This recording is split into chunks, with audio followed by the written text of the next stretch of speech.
Hey, everybody. Welcome to another debate-filled episode of Phil and the Mic. I, as always, am Darrin Michael, and with me, the man who has just returned from negotiating a ceasefire between Israel and Hamas, Mr. Phil Calise. Phil, how was your trip, man? How are you? I just finished eating hummus. Is that what you meant? Nothing to do with Hamas. I did just choke down some hummus in the last minute. Is that what you were referring to? My fault. Totally my fault. I meant this is a guy that just choked down some chips with hummus. Yeah. Apologize for that. We're 5 minutes late, folks. Behind the scenes, I was choking down some chips and hummus, and he mistakenly thought I was over in the Gaza Strip working with Israel and Hamas.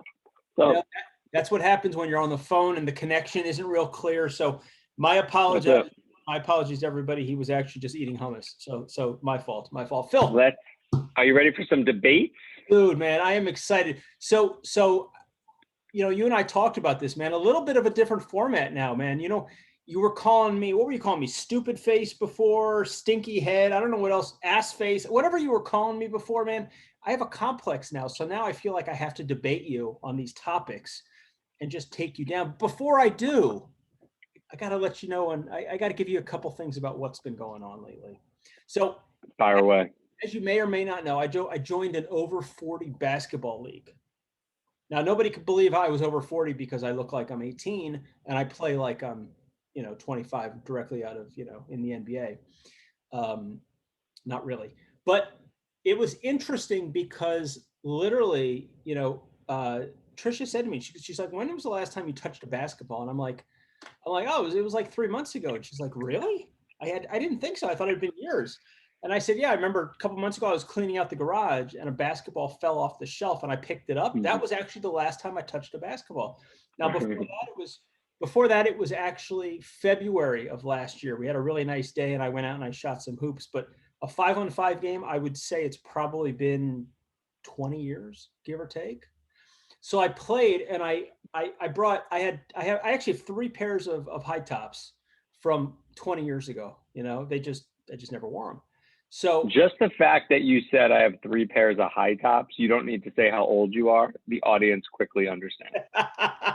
Just for the record, as someone in the slightly lower age demographic, the fact that you said that sentence makes me know I'm dealing with someone easily pushing the big 5-0.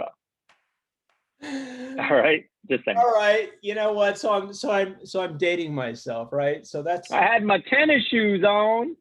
Went out there and gave it my best shot. So I picked up my rotary phone and called my friend Phil Calise to let him know what was going on. So anyway, so I had these shoes, and about midway through the practice, I blew out one, which Zion Williamson wise, I tore the sole off my shoe.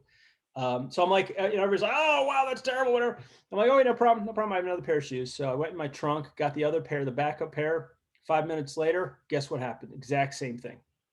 So I actually tore up 2 pairs of shoes playing, both of them. And the one guy. Another sign you're easily pushing 5-0. You had a pair of backup sneakers on you. Dude, I have a backup pair of everything. Yes, absolutely. That's solid stuff. Yeah. But the funny thing was the one guy comes up to me, he's like, no problem, just play with one of each. And I'm like, I would, but I blew the same shoe. So now I had a choice. I could play with 2 left shoes, or I could just wear the regular sneakers that I came with. So that's what I did. Nice. But anyway, yeah, it was. We got to get a little. I'll talk to Brooke. We got to get a little video of one of these performances and pop it right on the old YouTube, and I'll break down the highlights of what I see. There's Darrin coming up the court. Oh no, we have a torn ACL. Trish is horrified at the thought of the upcoming medical bill. Please don't say that. Don't say that. The fact that I got out of the first practice with only minor injuries is a miracle. It is based on the fact that you've decimated 2 pairs of sneakers already. Yeah. So the shooting was poor. It looked like I hadn't played in 20 years, but the quickness was not as quick as usual, but it was there. So it was good. So I had some moments, and And I think that I'm actually, Trisha's like, everybody else on the team is going to be so much better than you. And I'm like, nah, you know what? I think I kind of held my own. Nothing like the encouragement from the old lady, right? Yeah, but the nice thing is that I'm the captain of the team, so I can't be kicked off. So this is a really good thing. So I feel good. You could sub yourself in and out at your own leisure. All right, who's going to start? Well, I don't know, but I know I am. No. Starting at guard, 6 feet tall, with a headband and messed up sneakers. Oh. I should go with the headband, man. I'm thinking about You need a headband. You got that nice flowing locks. You drop a headband on that thing. It would look so stupid, though. You should see me when I was done. Yes, you would look stupid. That's why you need the headband. You need to go for that look. You need the arm sleeves and the leg sleeves. You ever see these guys play now in the NBA? They actually look like they're in full long sleeve outfits. Yeah. You need all of that. You need a nice headband. No. And you need to wear the glasses. No. You gotta, if I'm going to show my age, I have to wear the short shorts. All right, because you can go short, but that's like kind of getting more popular nowadays again.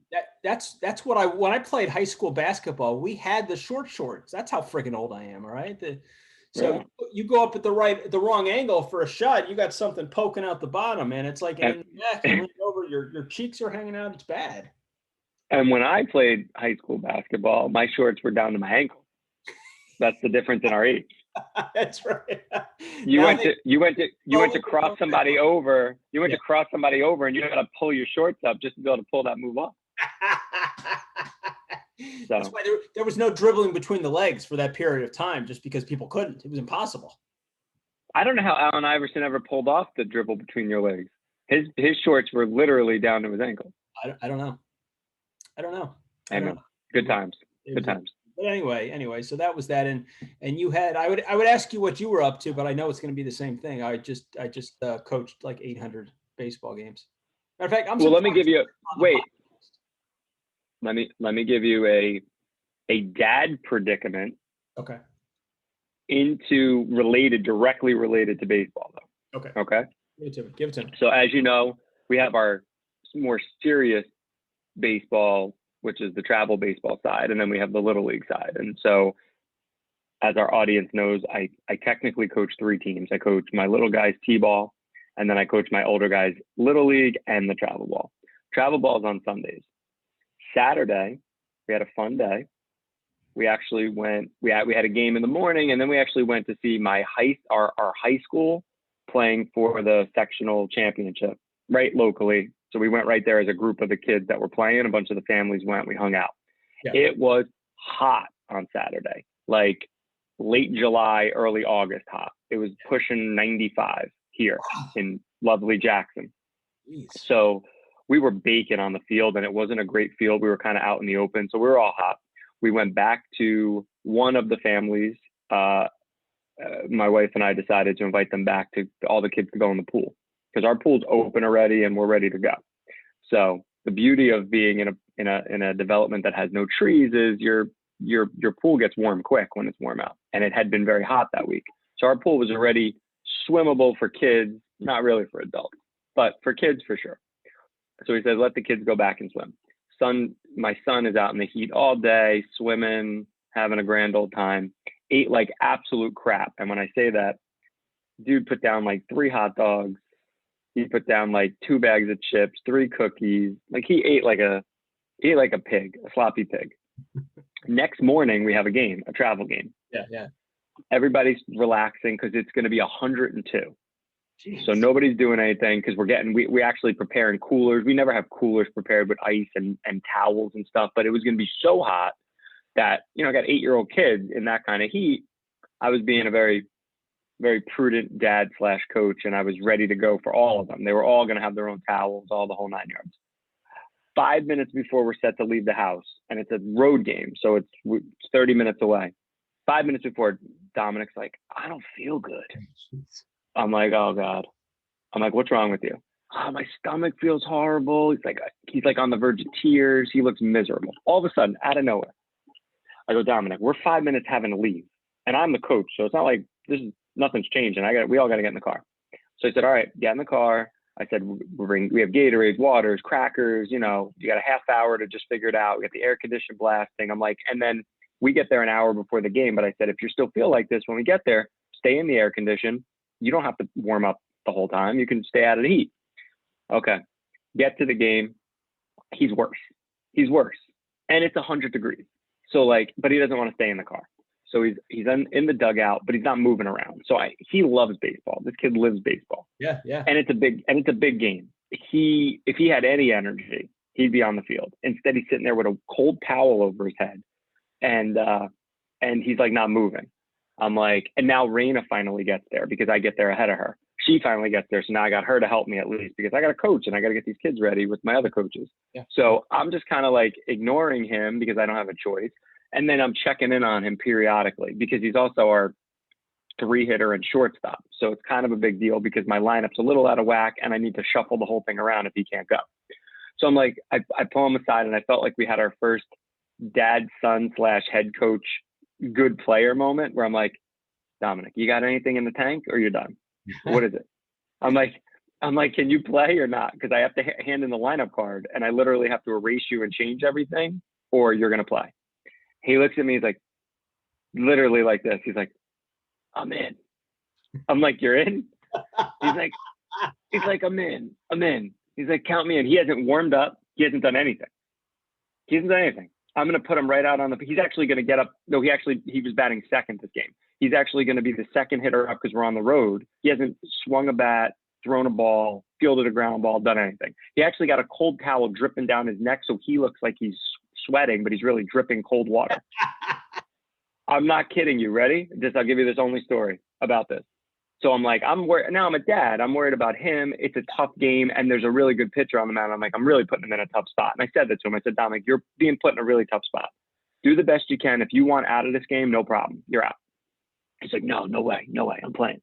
So he gets up, 2 pitches in, he gets drilled. And I'm like, I can't catch a break today, right? So he's on the verge. Now, he's not a kid who's going to cry when he gets hit by a pitch, but he got hit in a bad spot. But he feels horrible, and he gets hit by a pitch.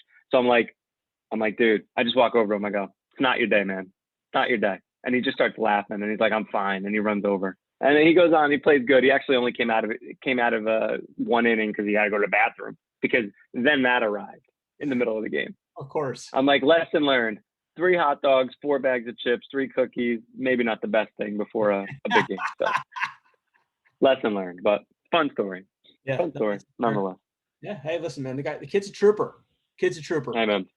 You ready for some debating? Yeah, dude. Where do you want to start us off, man? I figure let's do 5-minute debate per topic. How about that?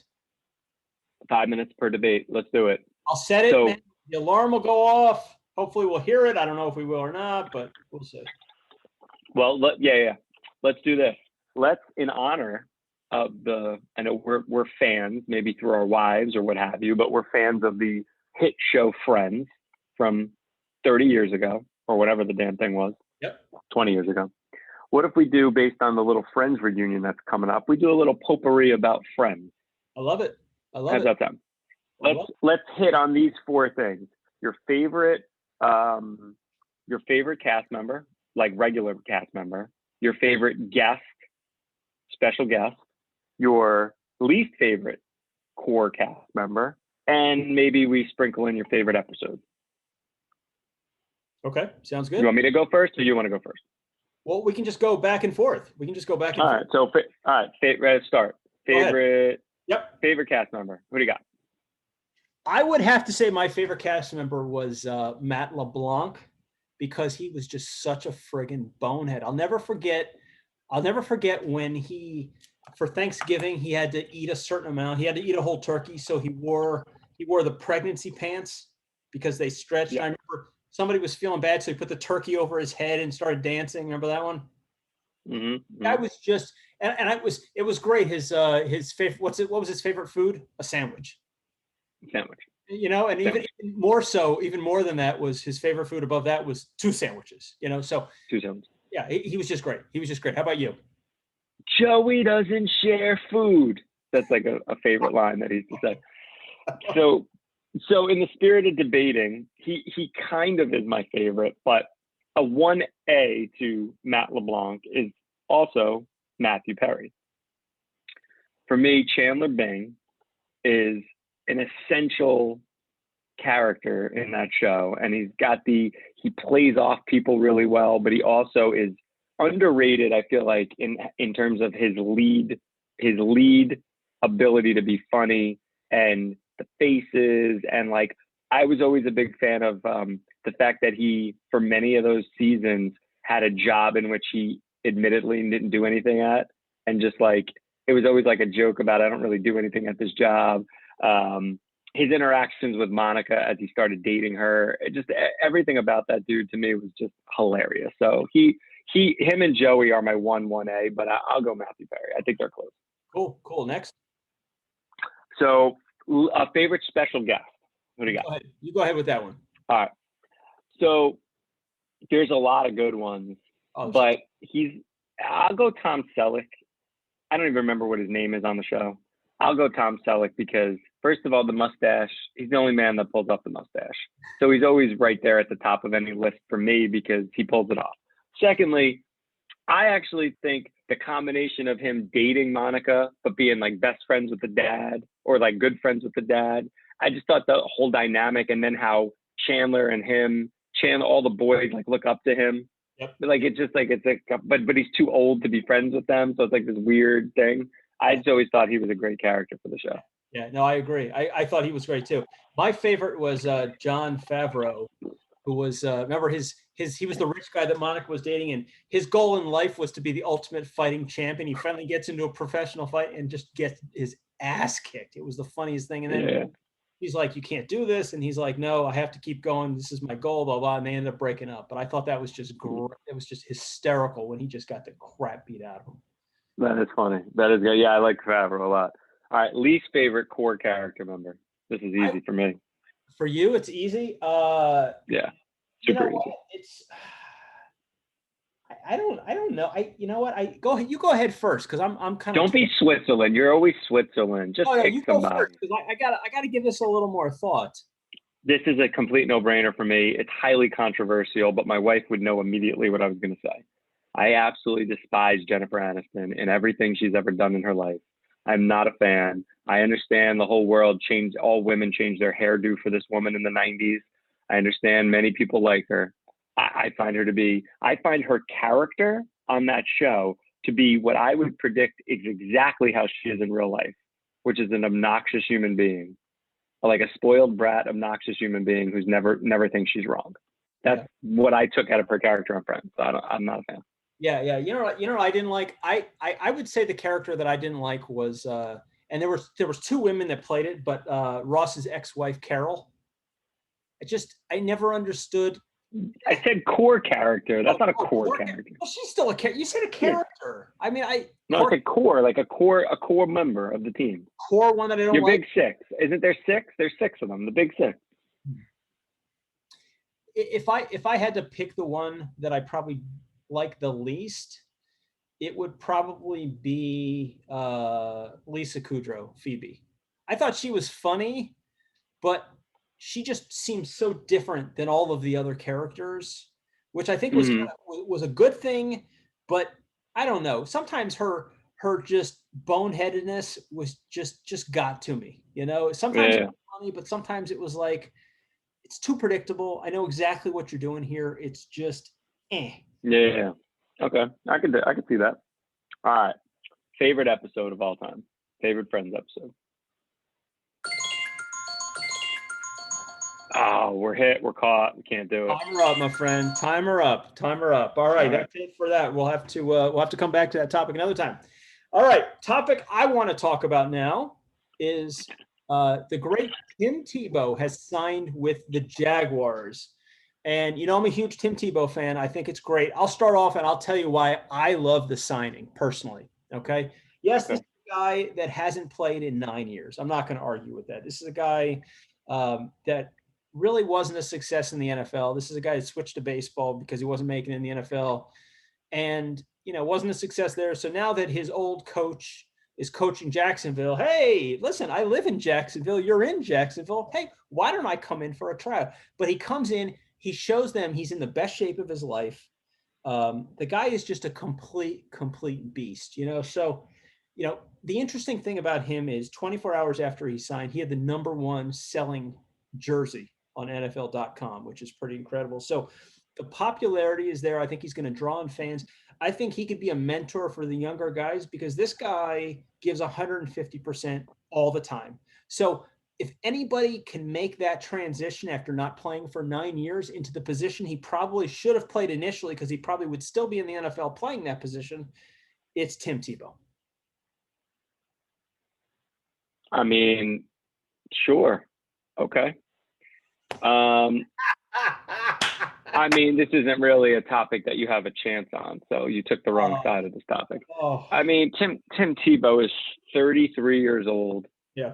He's a good dude. I'm a big fan of him personally. Big fan of him. I'm a big fan of everything he stands for. I'm done with Tim Tebow trying to play sports. If he wanted to stick with baseball, which he's been doing for a while, and the Mets still had him, they might actually, with the 5,000 injuries they've had right now, he might be on the team. So he probably cut himself short by a year. He'd be the starting left fielder right now in the New York Mets. But I mean, dude, he's 33 years old. Like, it's not like he ever played tight end. This isn't a guy who's going back to his old position and he veered off course to go try another sport and now he's coming back. He's never played tight end. He's a big, strong dude, but he's a quarterback. He wasn't particularly athletic either. He's athletic for a 240-pound quarterback, but he's not Cam Newton athlete. I can't fathom him being able to block.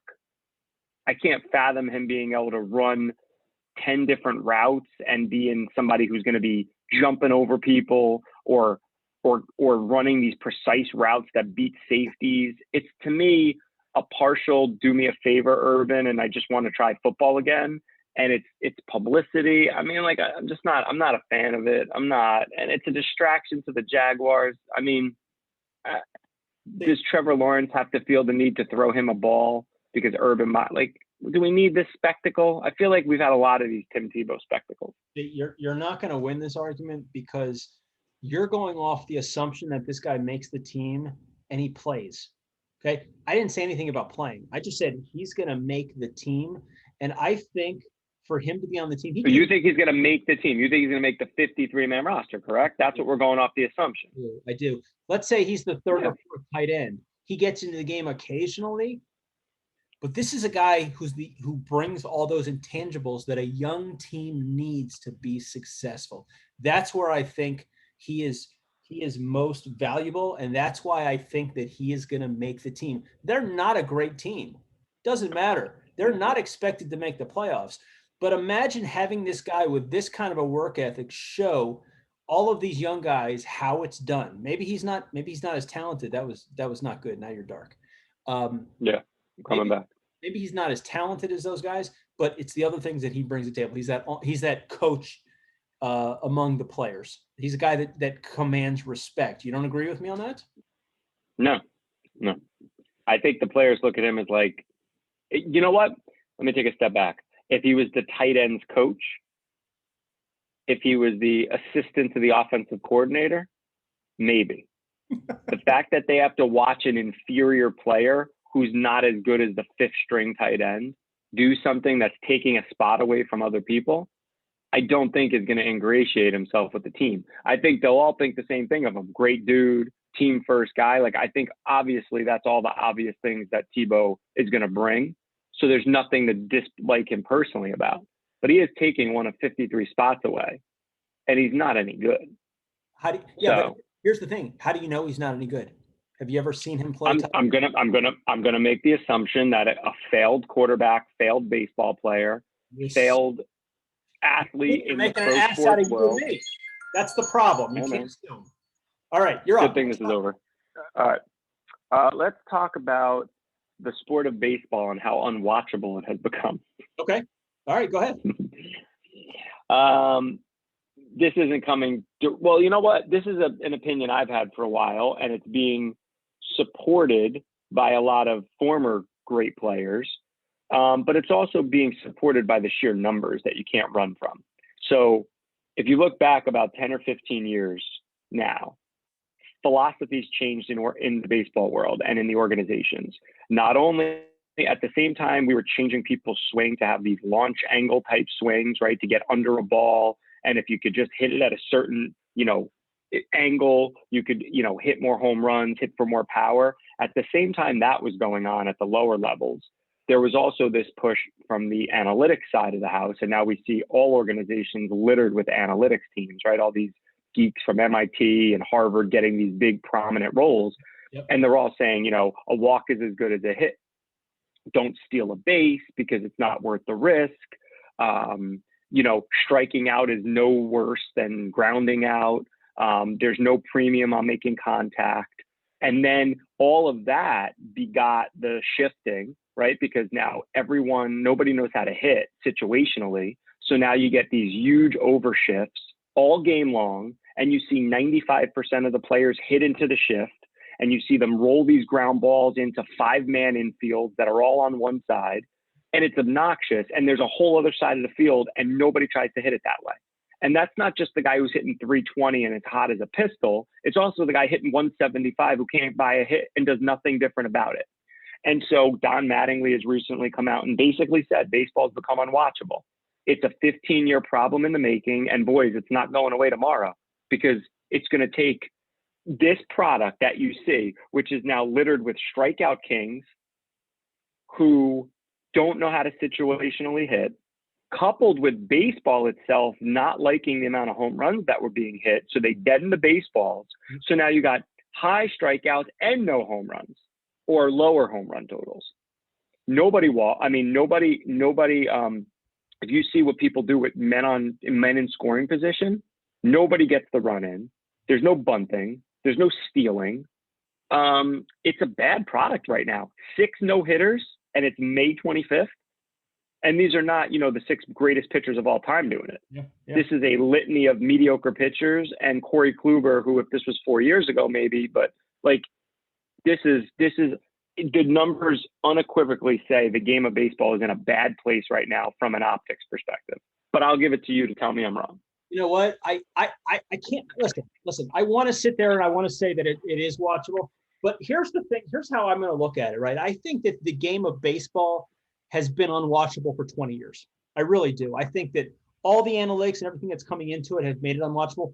But I'll tell you something, from a purely baseball fanatical perspective, I love watching baseball. I'm okay with the changes because it's baseball. Do they frustrate me? Yes, they do. They frustrate me. Some of the new rules frustrate me also. So there's a lot of stuff going on in baseball that I don't like. But guess what? It's baseball. It's a sport that I've loved for 40 plus years. A sport that I know I'm no good at. I've never really been good at it, but I love watching it. I love what it's all about. I love the history of the game. I love that everything that baseball represents. Now, do I think that these guys are wrong? I think it was Reggie Jackson, Nolan Ryan, Tony La Russa, Don Mattingly. These are 4 guys that have come out. These guys played in a different era. All right. They didn't have the benefits of technology. Things were different. Do I want to see the game change? I want to see the game. I would love to see small ball. I would love to see the running, and I would love to see the hit and runs and the bunting and moving guys up and things like that. I would love to see that again. But guess what? If you're going to sit there and you're going to wait for something like that to come back, you're going to be waiting forever, and you're never going to watch baseball ever again, because the game has gotten so far away from that. It is all analytics. It's all analytics, and meanwhile, we could sit here and we could say, hey, you should be moving the guy up, or you should be swinging it at this and not striking out instead and just trying to get the long ball every time. But for everything that we say, analytics is going to say something different. And if the game is turning into an analytics game, but let me just say, this is I'll sum it up for me in a nutshell. What I've probably driven me the most nuts is how many times I see a player with 2 strikes on him just take a fastball down the middle. Because they clearly were guessing based on the stats something else was coming, because they were just told that 74% of the time Joe X throws a slider on a 2-2 pitch and he didn't, and he threw a fastball, and they take it right down the middle and they just walk away like it's no big deal. That's like the epitome of what I can't handle about baseball right now. That's right. That's what right. do you got next? Yeah, next topic. I want to. There's so many things I want to talk about. How about this one? I think this is an interesting topic. You know, the 2021 Basketball Hall of Fame class was announced, and once again, Tim Hardaway was passed over. Now, Tim Hardaway played. I mean, he was in the thick of things when you were growing up, right? Yeah, and he was a Miami Heat, and I was a Knicks fan, so I know Tim Hardaway well. Okay. So here's what I wanted to talk about, because I got to be honest with you, this makes me really angry, because I see guys every year that are getting in that I don't think should be there. You know, like you got a guy like Rick Adelman who got in as a coach. I looked up his stats. I looked up what he's done. Dude, there's no reason that he belongs in the Hall of Fame. Let's be honest. You know, you got Tim Hardaway, who legitimately was known as one of the best point guards of his time. You know, he played 13 years. He was 5-time All-Star, 5-time All-NBA. He won a gold medal in 2000. He's known for that deadly crossover. He was part of Run TMC. He was on those great Heats teams. He was feeding the ball to Alonzo Mourning, who's in the Hall of Fame. So you got all these things going on, and I think, and you can tell me if I'm wrong, but do you remember a few years ago? It was 2007. He was quoted. He made some homophobic slurs. Do you remember that whole thing? No. He said, and this is a quote, "I hate gay people." That was what he came out and said. I don't feel comfortable around them, whatever. But he apologized since then, and he became an advocate for LGBTQ. He's done a lot of great things. He's coached for a few years. This is a guy that was a great basketball player that deserves to be in the Hall of Fame. And as a society, we're supposed to be a forgiving society. And I have a bad feeling that that's what's keeping him out, even though he made amends. And I think that he's made up for some of the things he said. This is a guy. What else does this guy need to do to get into the Hall of Fame? I think he's done enough. All right. So I didn't know anything about that. And you might be right. So his comments from whenever you said years ago might be what's keeping him back.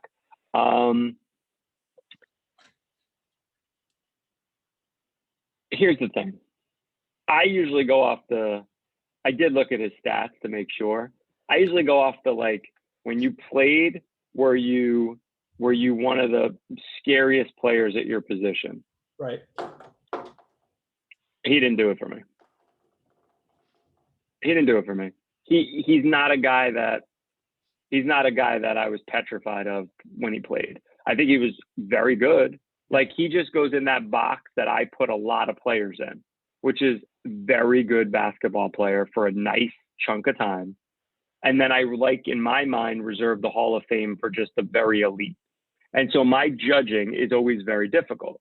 Yep. So it's across the board in all sports. I feel like the Hall of Fame should just really be for the elite. Now, I know the argument against it is if it was my way of doing the Hall of Fame, it would be a very small Hall of Fame for each sport, because I feel like it's really reserved for the elite of the elite.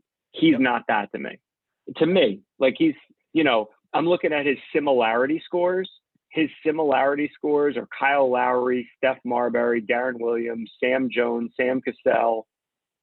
And then at the back end of it, there is Isaiah Thomas, Tiny Archibald, but they're down from there. Like, the people he's most similar to, I don't think I named the Hall of Famer there. Named one. To me. You named one. Who? Who? One of those guys is a Hall of Famer. I go through that list again. Tim Lowry, Terry Porter, Steph Marbury, Darrin Williams, Sam Jones, Sam Cassell. Then at the bottom, Sam Jones, the Hall of Famer. Another one that falls in the same category with even less impressive numbers is Maurice Cheeks. Yep, he's in the Hall of Fame. He's a Hall of Famer. Yes. Yeah, he's not to me. So if Maurice Cheeks is getting in the Hall of Fame, why the hell isn't Tim Hardaway getting in? That's the biggest thing I hate, is that when guys get in that don't belong, it sets the bar for everyone that comes after. Well, isn't he better than him? Yep. And that's the problem with making a mistake. And that's why my way of doing the Hall of Fame would eliminate that. I agree. I'd probably leave out a few of the really, really good guys, so you could never say to me, well, look at this guy, he got in, now everybody gets in, because that's right. my thing. But I've always been a tough grader, a tough judge of the Hall of Fame. No, it's supposed to be the Hall of Fame, not the Hall of Very Good. And yes, in Right. I think for all of the Hall of Fames, they're doing that. I don't know if they're just trying to boost their numbers or whatever. The only Hall of Fame that's having a big problem is the one that puts the most guys in, and that's football, because there's so many deserving guys that aren't in. And they even let in guys that shouldn't be, but it is what it is. It is what it is. And listen, well, let's move on. Let's go to next topic. Let's go to let's go to the little known fact that is in less than 2 months there's going to be the Summer Olympics. Apparently, did you know about that? Were you even aware? You know what? I've heard nothing. I mean, have you even heard anything about the Olympics? I know it's in the great city of Tokyo, in the lovely in the lovely country of Japan. Right. How do you feel? I know that most people forgot, because it obviously was canceled last year, and now the Summer Olympics is hugged up against the 2022 Winter Olympics, which is a very odd situation where they're separated by less than 6 full months or thereabouts. Well, I think I'll look at 2 things. We'll debate. One, should there be a Summer Olympics with athletes coming from all over the world to a country that, as of a few days ago, has 2% of the country vaccinated? So, I mean, listen, I don't care where you really. I mean, well, for the purposes of this debate, it's a reasonable topic, right? You got people from all over the world. It would seem to be that if there was ever an opportunity to keep this pandemic going, it would be in a situation where a lot of people from all over the world descend on one place for 6 weeks and then all disperse back into their home countries. So one, what's your take on, should there even be a Summer Olympics? And then 2, are you going to watch it? Do you like the Summer Olympics? Where do you stand on the Summer Olympics? I'm a big America fan, so yeah, I will watch. I will watch some of the events. Some of the events I don't really care for, but some of the important ones, some of the exciting ones, I will. I don't like you're most of the time you're not even able to watch it live because it's on the other side of the world, which kind of annoys me. But the big challenge I think here is the COVID stuff, and like you said, I mean, there's 2% of people in Japan that have been vaccinated. Now you're talking about bringing people in from overseas. What about the athletes themselves? What happens if they're requiring COVID tests? Like you've got an event tomorrow, you take a COVID test, you're positive. I mean, your years of training are now completely out the door. And what I have to say about that is I could care less. So go into put yourself into a space with nobody else around. Wear 32 masks like Phil Calise did at the NFL draft. Do whatever you have to do, so be it. Just get there and compete. And if you get COVID, that's your own problem, Hopefully this vaccine thing works. I mean, listen, I got vaccinated. I go in everywhere without a mask now. So hopefully I don't get COVID. But, I hope for their sakes that it works out. But I'm scared about that. But I'm going to watch the Olympics. I'm going to cheer like crazy for the Olympics. But you know what? If the Olympic athletes don't make it, or they do, or whatever, I really don't care. It's not going to affect my life at all. So I think they probably should have the Olympics, because the simple fact is it's not mandatory, right? So if you're an athlete and you've worked really hard and you've worked your whole life for this short period of time, you don't have a lot of time. A lot of these people can compete 1 or 2 Olympics at most, and I wouldn't want to steal it from them, because you can have the events, and if you don't feel comfortable, you don't show up and go. And from a fan perspective, I mean, I would think, because it is summer, a lot of these events are outside anyway, so you should be in pretty good shape. And then for the indoor ones, just like we just watched in the United States, nothing really went on inside, so you can spread people out. And if you have to have an eighth of capacity or whatever, then you do whatever you have to do. So yeah, I think they should go on. Fun fact: Tokyo, Japan is 13 hours ahead of New York. So if you wake up at 6 in the morning, put the TV on, 7 p.m. prime time Tokyo event, maybe you catch a few hours before you head into the office. all of a sudden, hey, the new Michael Phelps is swimming for a gold medal, 7 a.m. You have a little Cheerios and you watch new Michael Phelps try to win a gold. Well, now listen, let me ask you a question though. What about the Winter Olympics in China that's happening next year? Do you think that we should send our athletes to China, or you think we should boycott it? I have to think more about that. You know, that's a tough question, because I think China, I mean, this whole virus thing with them, I think we're on shaky waters with them. I don't know what's going on with them. And thankfully we've got another, what, 9? You got a little bit more time, right? You got a little bit more time. If it shakes out that we have concrete evidence that they knowingly had it, you know, maybe it was inadvertent, but it came out of a lab. It's a man-made thing. And we have concrete evidence. I could see us boycotting it to try to just put pressure on them and hurt them for what they inevitably led to a 15, 17-month global catastrophe. Yeah. So, yeah, I mean, I could definitely see that. No, I mean, they've got all that stuff that they've built, that they're building, and then all of that revenue that would be coming in. Yeah, let's take it right away from them. Yeah, the hell with it. You know, you do that. Yeah, I mean, the United States, though, would need, you know, a bunch of countries to come alongside them to have impact. I mean, or it just would be hurting the American athletes. Because if nobody else boycotted it, I don't know what that would mean to them revenue-wise. Probably it would still be a big hit, actually. Hopefully that's the case. All right, let's move on. I don't have a name for you, but I know there's a 5-star point guard.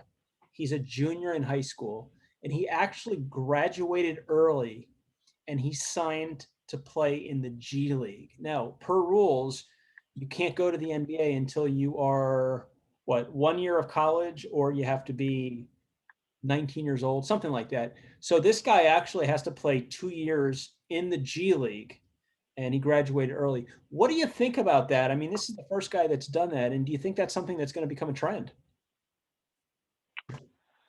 I mean, I think it speaks to the lack of allure to going into college basketball now. But I think there's a couple of things that could be at play to reverse that quickly. If they start paying for the name and likeness, and there's significant money there, because basketball is one of the two, you know, revenue generating sports, then I think maybe an athlete, depending on what they come up with in terms of pay, or I don't know if it's actually going to be actual pay versus, you know, an account that they can access when they reach a certain age. Like, I don't know how all the details are going to unfold. Yeah. I think that might change the mentality. But if the NBA, I know, spruced up the salaries of the G League, if the NBA wants to, you know, infuse the G League with salaries between $75,000 and $150,000 a year, what kid at 17, 18 wouldn't choose that? These kids aren't getting their degree anyway. They're one and done guys. You're only talking about the elite guys. You're not talking about the 4-year guys. So if you're an elite kid, why would you go to Kansas or Duke or Kentucky for a year? Or you could go play, strictly worry about basketball, not even fake like you're a student, right? Because it's just a fake anyway, but you don't even have to fake it, and you make $100,000. Why wouldn't you do that? And if you have to sit in the G League for a couple of years, you make $200,000-300,000 by the time you get to the NBA. And if it never shakes out, you put some money in your pocket, like real money. So why wouldn't you do that? Now, the joke, I'm sure, is Kentucky or Duke might be paying you more to go there. But if it's an actual increase in pay, why would you go to a college for 1 year? I would do that every day of the week. And if that does shake out, the big blue bloods may take a step back. They may not be as dominant. Yeah, but I'm talking about this situation specifically, about a guy graduating high school a year early to go into the G League. Well, I mean, I hear you. I don't think that's going to be a trend. I don't think that's going to be a regular trend. It's going to be a trend? No, and that might be related to the pandemic. That might be related to the kid didn't even go to school the last year and a quarter, and he's this phenomenal athlete, so he's just going to go ahead and do this. I don't know if there's any. I don't know if I'd look at that as the potential pattern, to be honest. I do. I think that it is a potential pattern. Now, the one thing that I can say, I know, who was it? Was it Brandon Jennings years ago? He went overseas, and he was kind of like that first guy that went overseas instead of going to the NBA or going to college. And, and that never really became a trend, which was great. The G League, I think more and more kids have gone to the G League. And I think that the top guys, they do make a fair amount of money to go to the G League. So I do see that coming into play probably more often. But this whole leaving school a year early, that actually bothers me. I'm a big fan of college basketball, and I'd rather college basketball be what it was before, and that is a pathway, a gateway to the NBA. And I'd like for the G League to be what it is, and that's kind of a minor league, which I think it has become. But I'd really like to see guys going the college route first, and I'd even like it more of, um, you know, more of the baseball where what is it? You have to be 3 years into college baseball. You can either go pro after high school or you can go pro after your third year of baseball, including a redshirt Yep. year. Once you sign, if you choose not to get drafted out of high school, or even if you get drafted out of high school and forego that and go to college, you have to give them 3 years. Yep. Yeah. And I football's like the that same rule. way, right? Yeah, football's the same way. So I don't know. I think that it sets a bad precedent. And I mean, listen, if I'm 17 years old and I'm told, hey, you can go play basketball, you don't have to worry about anything else and make $100,000, it's tempting. It's tempting. And seeing that a guy is going to do that, I think that that's going to tempt a lot of people, which I think is a good thing for people that maybe come from a background where they don't have money, they need to help support their family. But it's a bad thing because I can see, especially if that guy has some success in the G League and goes on to the NBA, I can see that happening a lot more often. Yeah, we'll see. Which kind of yeah, no, I mean, listen, let's see. Let's see if it's a trend or if it's isolated due to COVID and due to just, a unique situation that we'll see. I don't know. Yeah. I tend to not think so, but let's see. Okay. All right, let's go. Let's go next topic. What about, I think we're going to be on the same side of this one, but you see there's the transgender golfer. More about it. You speak to it. You have a little bit more of the particulars. Yeah. I can't remember this person's name, but I can tell you there's a transgender golfer who formerly competed in men's golf. So he was in college. He played men's golf, and I guess he was successful and he was pretty good.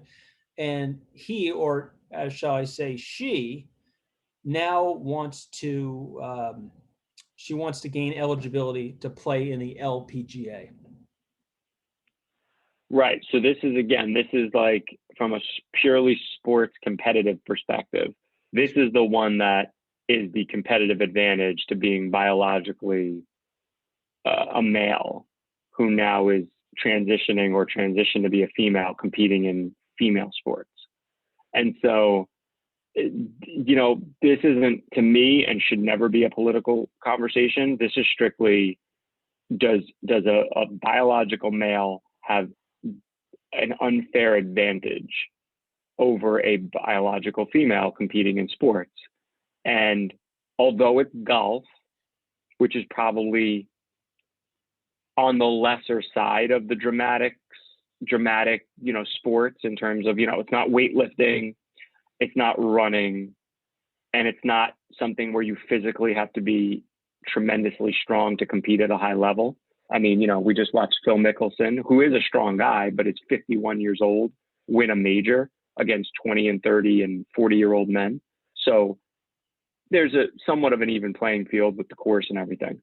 But typically men drive the ball, a significant amount further than females. And if they get to play on a female course with the tees way up, they could be reaching greens in a full shot ahead of their counterparts.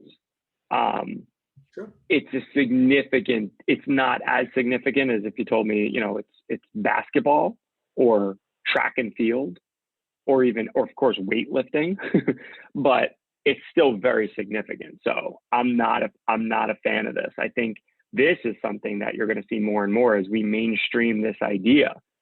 I think you're going to be seeing biological males who are mediocre athletes who never could win anything start dominating competitive women's sports. Yeah. And it's really only going to hurt biological women. That's who's going to get hurt. It's already happening, by the way, in states that are more liberal to this concept, and you're seeing it already.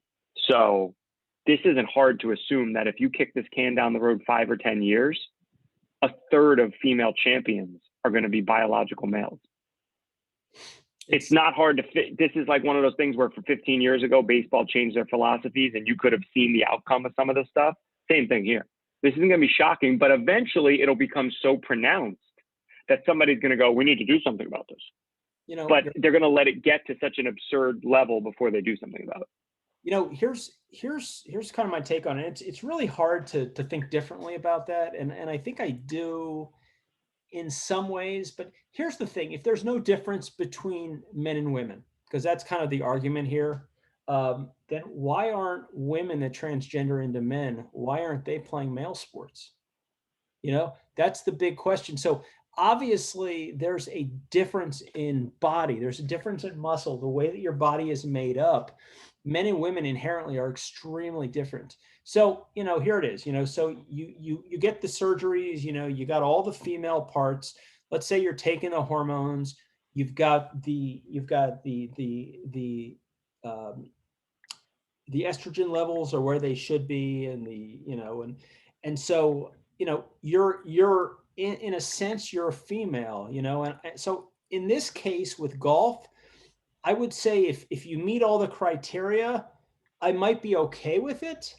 But the challenge is this, then you're opening it up to all the other sports.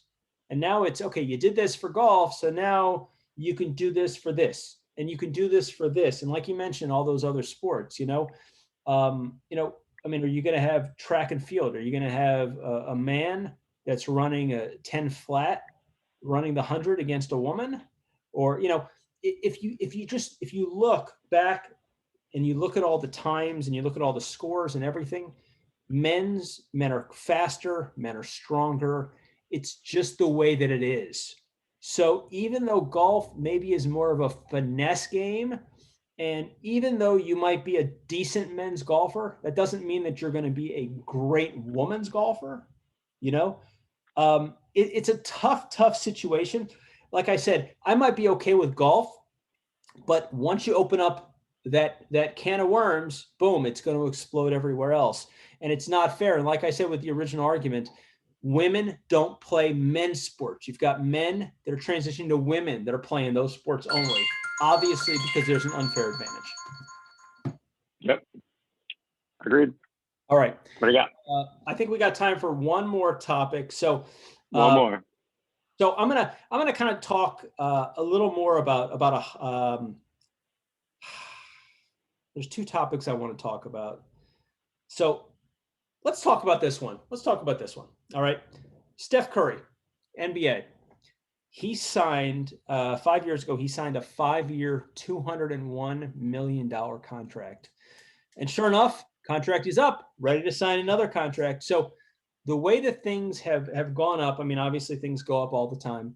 So he now is eligible because he's a first team all pro or whatever the case is.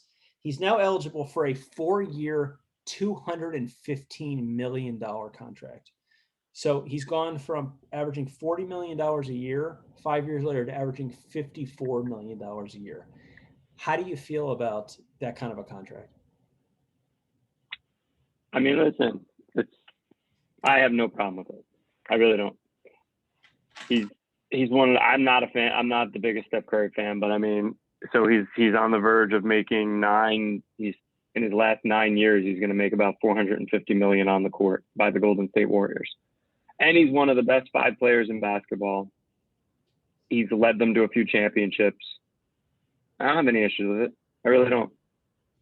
I don't even have a lot to say. I just have no issues with it. This is what the market pays. It's what it pays. Yeah, I have a big issue. I have a big issue with it. I think I personally think it's absurd that, I mean, you're paying a guy $50 million a year to play basketball. I mean, wow. I mean, literally think about that. In an 82 game season, what is that? $650,000 a game? I mean, what's the average? Wow. What's the average income in the United States? 50, 55,000? Well, it's monopoly money. It's all a joke, but there's guys who stink making $10 million a year. Well, that's at least he's the best player. You know what I mean? At least he's one of the greatest players who actually is a difference maker. Just in general. I mean, what warrants? I mean, listen, I understand how it works and that the players get 50% of the revenue, so you have to pay 50% of your revenue to players. I understand that, but I mean, my God. I mean, enough is enough. I mean, like you said, even crappy guys are making $10 million a season. Oh, well, that drives me more nuts when the guy who's not even any good makes that money. I can't justify a guy making that much money playing a sport. Now, I mean, think about it. 10 years from now, is it going to be $100 million a season for people? I mean, really? I mean, come on. I mean, I just think the amount of money that they're playing with is just absurd. Absurd. I mean, every 10 or 15 years as we get older, these conversations happen. Like, I remember my dad being like, you know when it'll stop? When we stop going to the games and watching them on TV. That's when it'll stop. And does that ever happen? No. But that's how it'll stop, when there is no more revenue. When people get fed up and say enough's enough. But will that happen? Well, the problem is that these teams get their revenue from TV contracts. So at the end of the day, it's like, do we even care that people are coming to the games or not? It really doesn't even make a difference. Well, if the ratings become crap for long enough, then the TV money eventually evaporates. Well, they sign long-term deals. So. Have you seen basketball ratings this year? I haven't even seen them. I actually haven't. I mean, I know that all sports were in the toilet last year. Yeah. And I really don't know where we're at in terms of ratings right now.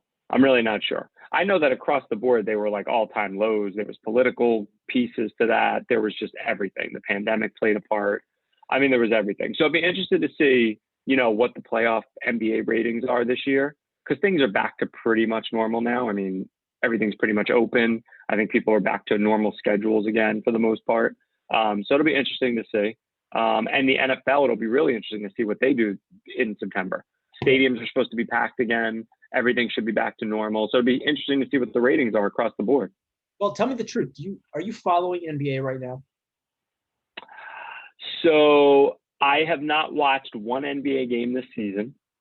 And with 5 minutes left in the Knicks-Hawks playoff game the other day, game 1, I looked at my phone. It was like Knicks were up by 1. I said, let me put the game on. I haven't seen the Knicks play this year. And so I watched the last 5 minutes, which, apologies, Knicks fans, I think I jinxed them because they lost by 2. But other than that, I mean, I caught a little bit of the Lakers-Golden State play-in game, which I thought was fun. But I haven't really. But I'll catch a couple games here and there. Tell me why you're not watching. Is it because you're busy or because you really don't want to? No, I mean, for me, I haven't really been locked into NBA games in a fairly long time. I'm what a lot of hockey fans or what a lot of people that like hockey refer to themselves as playoff hockey fan, like wake me up when the playoffs start. I've been that way with the NBA for a while. The regular season's so devalued. I've never been a big NBA regular season fan. And then the Knicks are my team, and they've been so bad that it hasn't helped. Yeah. So, the political stuff also does not help for me. I just don't want to see that every second of the day. But I have to say, in the little tiny pieces I've watched this year, like little couple minutes here and there, I haven't seen it like it was last summer. So I think they're dialing it back because I think they know it can't be in people's face every second. People need a break from politics, not sports can't be politics. And we've talked about it. You know what? Listen, when it comes to the high salaries, I don't watch NBA. I literally refuse to watch NBA. I will not watch them.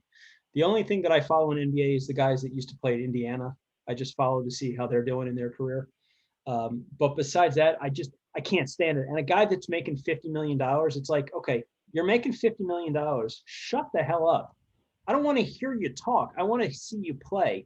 And if these guys would just take their money and just play and stop bitching and moaning about everything that's going on, everything that's wrong in their lives when they're making $50 million, fine. Maybe I'd turn on the TV and watch, but it's not going to happen. You just sound like an old man right now. Oh my God, I'm just bitter. There was you 30 years ago at your exact age saying the same exact thing about the guy who was making $8 million a year. If they would just shut up, keep their mouth quiet. 30 years ago, guys were just making a million or I think Jordan was making 3. Wow. It was like his best year. I know the money. Listen, the worst thing you could have been has been a role player in the 80s.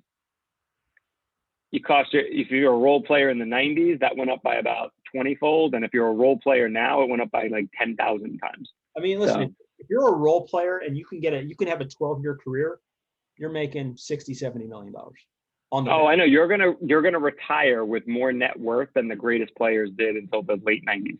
No doubt about it. Which is crazy. Yeah, that's crazy. It's unbelievable. A couple of things I just wanted to finish this up with. Congratulations, obviously, to Phil Mickelson. I know you mentioned it. The oldest player ever to win a major, over 50 years Billy. old. Crazy. So, congratulations there. That was really, really an impressive showing. I know he played really well. Kyrie Irving. I don't know if you know about this. He joined the incredible 50-40-90 club. Didn't know that existed, but it turns out there is. Do you know what 50-40-90 club is? 50% field goals, 40% three-point percentage, 90% free throws. Holy cow. How did he do it? Right. Yeah. I was part of that club when I was in high school, but the only other 3 NBA players to ever do that ever in a season, Larry Bird, Steph Curry, and Kevin Durant. So that's pretty good. In history of basketball, 4 guys have done it. So congratulations to him. I wish pretty good. And that's crazy because he's not even focused on basketball and he's still putting up numbers like that. Another thing that I thought was interesting, and I'll finish it up on this note. How excited were you that North Korea has approved of 15 haircuts? Well, for me, you think they'd let me pull this haircut off? Because if they didn't let me pull this off, I'd be in trouble. I don't have another option. You've got hair. You could grow out some hair. You can grow some out on the sides or something. But so there's 15 approved haircuts. You're not allowed to wear ripped jeans. You're not allowed to wear slogan T-shirts or have nose or lip piercings, because I guess the emperor, whatever he calls himself, he fears that exotic U.S. style trends could influence young people and lead to a loss of power for him. So, hey, got to have the right haircut. You don't want to lose control of your country over bad haircuts. No, you do not. Hopefully his haircut is one of the approved ones. Could you imagine if that was the only approved haircut? You go to North Korea and everybody's got that same haircut. They pretty much do, though. If you've seen a lot of the men on the TV when they show North Korea, they all pretty much do have the Kim Jong-un haircut. So, hey, he's got 17,000 body doubles and face doubles. So yeah, so I guess that makes sense then. They all do have to have the same haircut. Oh well. Yes, sir. Hey, listen, I like this episode. Man, I enjoyed that. That was fun having a little debate. I like switching it up and going at it, especially. Absolutely. There was no name calling, which is good. I didn't refer to you as a poopy head once or a buffoon like I wanted to. I was very nice about it, and you didn't call me any of the names that you call me on a regular basis because you think that I'm not very intelligent, don't know sports very well, but that's okay. So good stuff, man. Have a nice week. Same to you. Enjoy Memorial Day weekend.